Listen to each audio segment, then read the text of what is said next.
the Land of Punt. Now, from the ancient times, Africans have been developing societies within the region of Eastern Africa known today as modern-day Somalia. The Africans of this area developed rock paintings within the Lasgil rock formations in Hargeisa, Somalia, which dates back to 18,000 BC. This region was called the Land of Punt. The Africans of the Land of Punt were also known as the Puntites.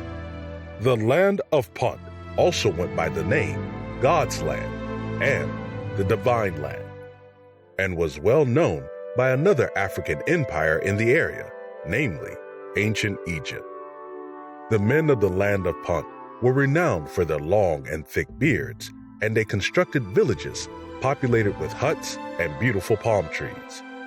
Within the territory the Puntites controlled, they were able to produce and trade a variety of items, including ebony, gold, date palms, and ivory. In addition, these Africans had animals such as giraffes, cheetahs, and baboons. Ancient Egypt frequently traded with the Africans of the Land of Punt over many thousands of years.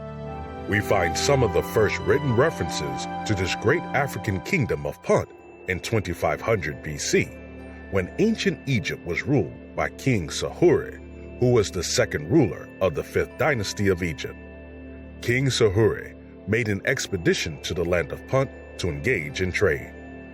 This event was recorded on the Palermo stone, which is one of the oldest ancient African artifacts made from basalt, which is a magmatic rock. The Palermo stone is covered with inscriptions and texts recording some of the history of Egypt. Usually, trade was conducted by traveling back and forth along the Red Sea, which provided a direct connection between the two African lands. The Red Sea separates the continent of Africa from Arabia and supported travel by sea from the coast of Egypt down past the coast of the Nubian Empire, the Ethiopian Empire, and finally into the coast of the Land of Punt.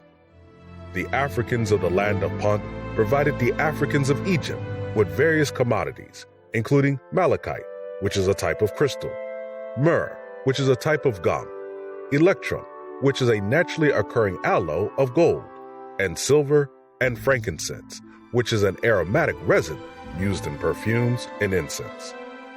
By 1493 BC, Queen Hatshepsut was the ruler of the 18th dynasty of Egypt and again traveled to the Land of Punt for trade with 5 ships and over 200 sailors and rowers.